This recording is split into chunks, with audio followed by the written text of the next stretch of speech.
Good morning Telangana. Welcome to T news. నేను సాయి మాధవి. బులెటిన్ల ముందుగా headlines చూద్దాం. వాళ్ళ సాయంత్రం వరంగల్లో బీఆర్ఎస్ అధినేత రోడ్ షో.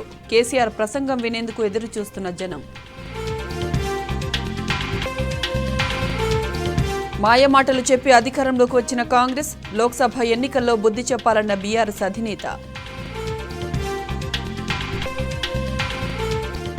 రేవంత్ రెడ్డి మాటల్లో ఓటమి భయం కనబడుతోంది. కాంగ్రెస్ బీజేపీ దేవుడి పేరుతో రాజకీయాలు చేస్తున్నాయన్న హరీష్ రావు. కాంగ్రెస్ పార్టీలో చిచ్చు పెడుతున్న ఘర్ వాపసీ.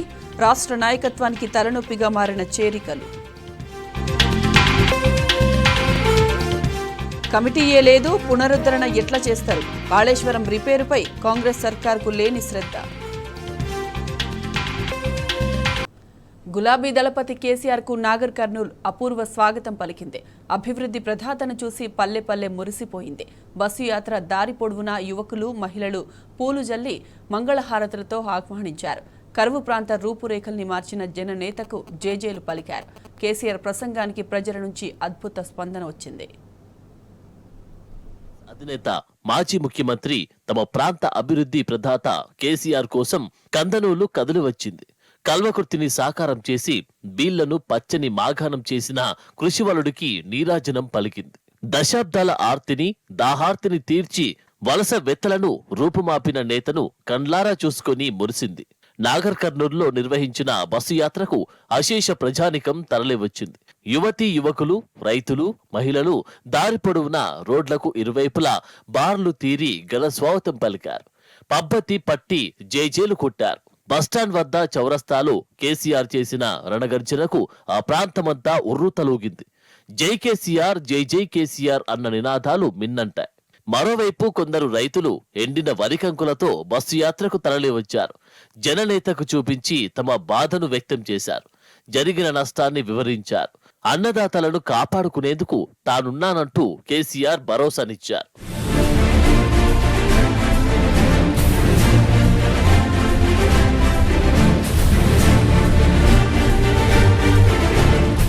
గులాబీ దళపతి కేసీఆర్ బస్సు యాత్ర శనివారం సాయంత్రం 5:10 మహబూబ్ నగర్ లోని మాజీ మంత్రి శ్రీనివాస్ గౌడ్ ఇంటి నుంచి ప్రారంభమైంది.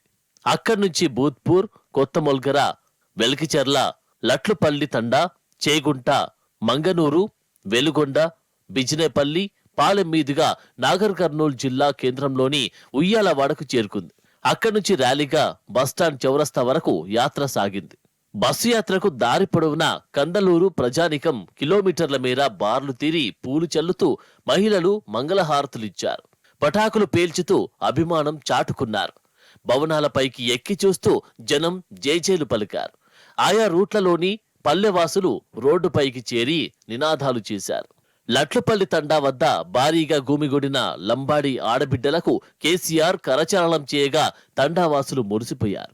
దారి వెంట ఆటోలు, బస్సుల్లోనూ ప్రజలు కేసీఆర్ ను చూసేందుకు పోటీపడ్డారు.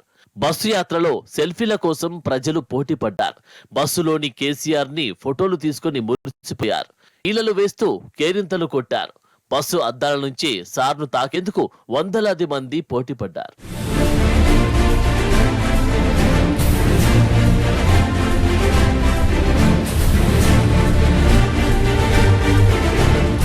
బీఆర్ఎస్ అధినేత కేసీఆర్ ప్రసంగం ప్రజలను ఆలోచింపజేసేలా సాగింది. కాంగ్రెస్ నయవంచక పాలనను ఎండగట్టిన ప్రతిసారి ఈలలతో హోరెత్తించారు.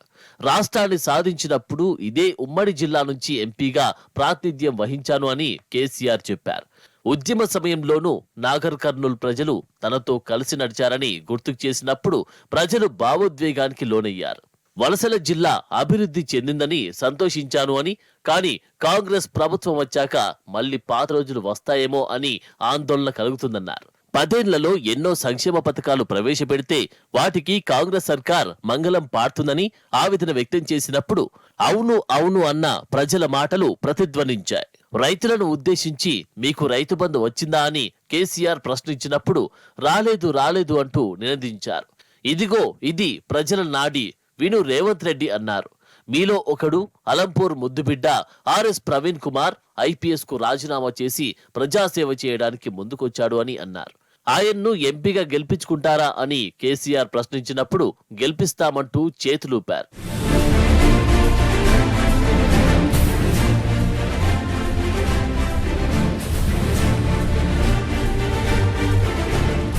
కేసీఆర్ 10 ఏళ్ల పాలనలో ఉమ్మడి మహబూబ్ నగర్ జిల్లా సాధించిన ప్రగతికి నిలువెత్తు నిదర్శనంగా నాగర్ కర్నూల్ జిల్లా నిలుస్తోంది.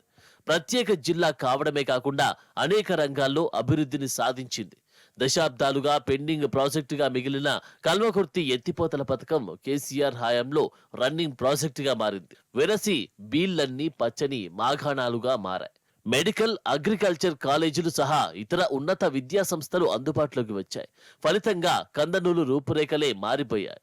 తాగునీటి కష్టాలు దూరమయ్యాయి. కానీ ఇటీవల అధికారంలోకి వచ్చిన కాంగ్రెస్ పార్టీ మళ్లీ రైతుల జీవితాలను ఆగం చేస్తుండటంతో, హామీలకు ఎగనామం పెట్టేందుకు యత్నిస్తుండటంతో గులాబీ అధినేత కేసీఆర్ మరోసారి రణగర్జన చేశారు.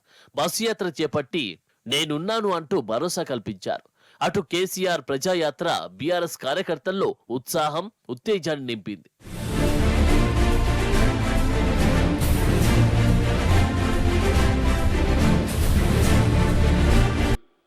పదిహేను సంవత్సరాలు అన్నం తిన్నామో, అటుకులు బుక్కినామో, ఉపాసమున్నామో, పోరాటం చేసి తెలంగాణ తెచ్చినాం. నా చావు కూడా తెగించి దీక్ష పట్టి తెలంగాణ తెచ్చినాం. కానీ ఇలా ఈ రాష్ట్ర ముఖ్యమంత్రి ఏం మాట్లాడతాడని సంస్కారం ఏంది? కేసీఆర్ నీ గుడ్లు వేకి గోటీలు ఆడుకుంటా,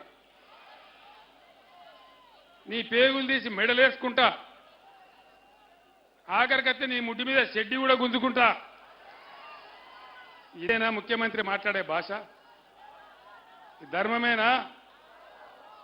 తెలంగాణ సాధించిన వ్యక్తిని, ఇన్నేళ్లు పోరాటం చేసిన వ్యక్తిని, వచ్చిన తెలంగాణను తెల్లగా చేసిన వ్యక్తిని, తెలంగాణకు మంచినీళ్లు, కరెంటు, సాగునీళ్ల కోసం తన్లాడిన వ్యక్తిని నన్ను పట్టుకొని ఇన్ని మాటలు అనొచ్చునా? ధర్మమేనా ఇది? ఇది మన తెలంగాణ గౌరవమా? కాబట్టి న్యాయం, ధర్మం మీరు చెప్పండి. ఎవరికి కర్రుగాల్చి వాత పెట్టానో, ఎవరిని అందలం ఎక్కియానో నిర్ణయించేది మీరు. శక్తి ఉన్నది మీ దగ్గర. కాబట్టి ధర్మాన్ని గెలిపించండి, బీఆర్ఎస్ను గెలిపించండి. మళ్ళీ మన గవర్నమెంటే వస్తుంది, నేను గ్యారంటీగా చెప్తున్నా. మీకేం అనుమానం అవసరం లేదు. ఇలా బగ్గుమంటున్నా తెలంగాణ ఎక్కడికి పోయినా నా బస్సు కదలనిత్తలేరు. ఊరూరికి పూలదాలుడు, గుమ్మడికాయలు కొట్టుడు, రకరకాల పదలు చేసి గంట అరగంట నేను ఆలస్యం పోతా ఉన్నా.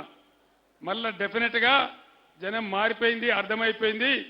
ఈ ప్రభుత్వానికి ఒక సురుకు పెట్టాలి, వీళ్ళ బలుపు దించాలనేటువంటిది వచ్చింది. కాబట్టి ఏం అనుమానం లేదు, మళ్ళా మన ప్రభుత్వం వస్తుంది. డెఫినెట్గా బ్రహ్మాండంగా మన తెలంగాణ, మన పాలమూరు పథకం అన్ని కూడా చేసుకుందాం. ఏం రందిపడే అవసరం లేదు. ప్రవీణ్ కుమార్ గారిని గెలిపిమని కోరుకుంటూ నేను సెలవు తీసుకుంటా ఉన్నా. జై తెలంగాణ, జై తెలంగాణ. కారు గుర్తుకే, కారు గుర్తుకే. మాజీ ఐపీఎస్ అధికారి ఆర్ఎస్ ప్రవీణ్ కుమార్ ను గెలిపించుకోవాల్సిన బాధ్యత ప్రజలందరిపై ఉందని బీఆర్ఎస్ అధినేత కేసీఆర్ అన్నారు. బీఆర్ఎస్ ప్రభుత్వం ప్రతిష్టాత్మకంగా ప్రారంభించిన గురుకుల పాఠశాలలు అంతర్జాతీయ స్కూళ్లకు సమానమని చెప్పారు. గురుకుల విద్యార్థులను వైద్యులు, ఇంజనీర్లు, పైలట్స్ గా తీర్చిదిద్దిన ఘనత ఆర్ఎస్ ప్రవీణ్ కుమార్ కే దక్కుతుందని చెప్పారు. ఆర్ఎస్ ప్రవీణ్ గెలుపుతో తెలంగాణ హక్కులు కాపాడబడతాయన్నారు. నేను ముఖ్యమంత్రి అయినాక ప్రవీణ్ని పిలుచుకున్నాను. నేను, ప్రవీణ్ గారు మీరు గురుకులాలు మంచిగా నడుపుతున్నారు, ఇంకా బాగా నడపాలి, మీకు బడ్జెట్ ఎంతగా ఉన్నంత తీసుకోండి, వాటిని జూనియర్ కాలేజీలు కూడా చేయండి, బ్రహ్మాండంగా చేయమని చెప్పిన. తెలంగాణ గురుకులాలంటే ఇంటర్నేషనల్ స్కూల్స్కు సమానం. అద్భుతమైనటువంటి డాక్టర్లు, ఇంజనీర్లు, ఐఐటీలు, ఐఐఎంలు, ఐఏఎస్లు, పైలట్లు, హిమాలయ పర్వత శిఖరాలు ఎక్కిన బిడ్డలు, అక్కడి నుంచి ఎవరెస్ట్ శిఖరాలు ఎక్కిన బిడ్డలు ఆ గురుకులాల నుంచి పుట్టించిన వ్యక్తి ఎవరు? మన ఆర్ఎస్ ప్రవీణ్ కుమార్. ఆయనకు ఒక కమిట్మెంట్ ఉంది, దేశాన్ని బాగు చేయాలని ఉంది, అట్టడుగు వర్గాలను పైకి తేవాలని ఉంది, మన రైతులను కాపాడుకోవాలని ఉంది, మన రాష్ట్రాన్ని మేలు చేసుకోవాలని ఉంది. ఆయన ఆశామాషి వ్యక్తి కాదు, ఒక మాజీ ఐపీఎస్ అధికారి, ఉన్నత స్థాయిలో పనిచేసిన వ్యక్తి. ఇట్లాంటి వ్యక్తులు గెలిస్తే విచక్షణ ఉంటుంది, మంచి ఉంటుంది, చెడ్డ ఉంటుంది, అన్ని లాభాలు జరుగుతాయి. ఇటువంటి వ్యక్తి మళ్ళా దొరకరు. మామూలు నాయకులు దొరుకుతారు, కానీ ఇటువంటి వ్యక్తులు చదువుకున్న వాళ్ళు రాజకీయాలకు వచ్చి సేవ చేస్తామని వచ్చినప్పుడు గెలిపించుకోవడం మన బాధ్యత. బీఆర్ఎస్ అధినేత కేసీఆర్ ఇవాళ వరంగల్లో బస్సు యాత్ర నిర్వహించనున్నారు. కేసీఆర్ బస్సు యాత్ర ఏర్పాట్లను మాజీ మంత్రి ఎర్రబెల్లి, మాజీ చీఫ్ విప్ దాస్యం వినయ్ భాస్కర్ పరిశీలించారు. అంబేద్కర్ సెంటర్ నుంచి మొదలయ్యే బస్సు యాత్ర అలంకార్ జంక్షన్ వరకు కొనసాగనుంది. హనుమకొండ చౌరస్తాలో కేసీఆర్ ప్రసంగించనున్నారు.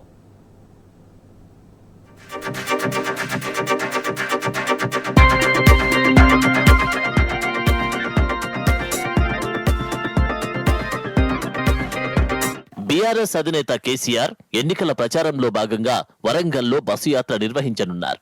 బీఆర్ఎస్ అధినేత కేసీఆర్ వరంగల్కు రానుండడం శ్రేణుల్లో జోష్ను నింపుతోంది. బీఆర్ఎస్ అధినేత కేసీఆర్ ఏం సందేశమిస్తారని ప్రజలంతా ఆసక్తిగా ఎదురుచూస్తున్నారు. రేపు సాయంత్రం 5 గంటల తర్వాత బీఆర్ఎస్ అధినేత హన్మకొండ నగరానికి చేరుకోనున్నారు. అంబేద్కర్ జంక్షన్ నుంచి అలంకార్ జంక్షన్ వరకు నిర్వహించే రోడ్ షో కోసం అన్ని ఏర్పాట్లు చేస్తున్నారు. ఇప్పటికే రూట్ ప్లాన్ ను అధినేత కేసీఆర్ ప్రసంగించే జంక్షన్ ను మాజీ మంత్రి ఎర్రబెల్లి దయాకర్ రావు, ప్రభుత్వ మాజీ చీఫ్ విప్ దాస్యం వినయ్ భాస్కర్ పరిశీలించారు. కేసీఆర్ పర్యటనను విజయవంతం చేసేందుకు ఏర్పాట్లు చేస్తున్నారు.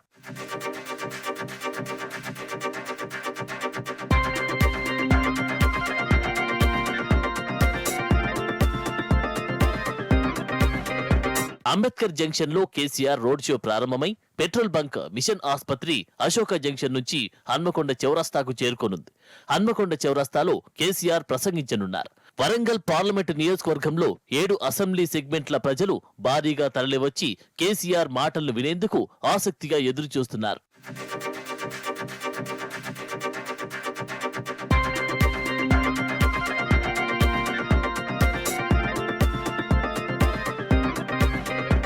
భారీ రోడ్ షోలో పాల్గొన్న అనంతరం హన్మకొండలో కేసీఆర్ రాత్రి బస చేయనున్నారు.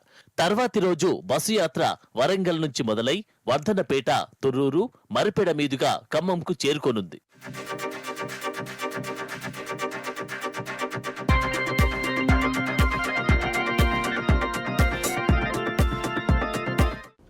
రేవంత్ రెడ్డి మాటల్లో ఓటమి భయం కనబడుతోందని ఎమ్మెల్యే హరీష్ రావు అన్నారు. పార్లమెంటు ఎన్నికల్లో ఓడిపోతే ఆయన్ని దింపేస్తారన్న భయం వెంటాడుతోందన్నారు.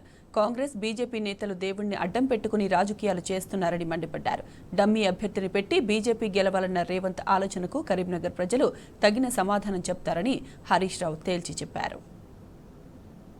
రేవంత్ రెడ్డి గారు ప్రెస్ మీట్ చూసిన తర్వాత ఒక విషయం స్పష్టమైంది. ఏంటంటే ఆయనకు ఓటమి భయం పట్టుకున్నది. పార్లమెంట్ ఎన్నికల్లో కాంగ్రెస్ పార్టీ ఓడిపోతే ఆయనను దించేస్తారనేటువంటి భయం ఆయన మాటల్లో, ఆయన ముఖంలో స్పష్టంగా కనబడతా ఉంది. అందుకే రేవంత్ రెడ్డి గారు ఈరోజు గత 2-3 రోజులుగా మనం చూస్తూ ఉంటే దేవుళ్ల మీద ఒట్లు పెట్టుకోవడమో, రిజర్వేషన్లు ఎత్తివేస్తారని సెంటిమెంట్ మాటలు మాట్లాడుతూ ఉన్నాడు. ఆయన ఈ ఎన్నికలు తన పాలనకు రెఫరెండంగా చెప్పినటువంటి రేవంత్ రెడ్డి ఈరోజు భయంతో సెంటిమెంటల్ మాటలు మాట్లాడుతున్నాడు. ఆయన 6 గ్యారంటీల గురించి మాట్లాడతలేడు. ఎన్నికల సమయంలో ఇచ్చిన 420 హామీల గురించి మాట్లాడతలేడు. ఏ ఊరికి పోతే ఆ దేవుడి మీద ఒట్టుబెట్టి ప్రజల్ని మరోసారి మాయ చేసే ప్రయత్నం చేస్తున్నారు రేవంత్ రెడ్డి గారు.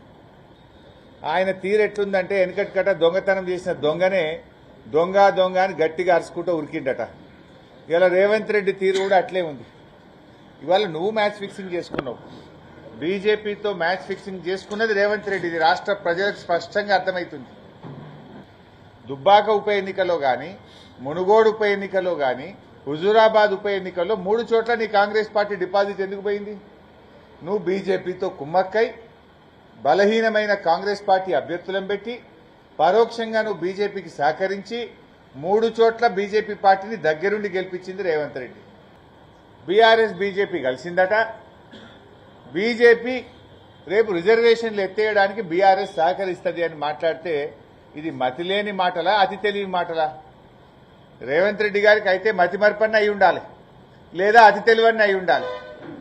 బీఆర్ఎస్ కదా ఈ దేశంలో అసెంబ్లీలో ఏకగ్రీవ తీర్మానం చేసింది బీఆర్ఎస్ పార్టీ.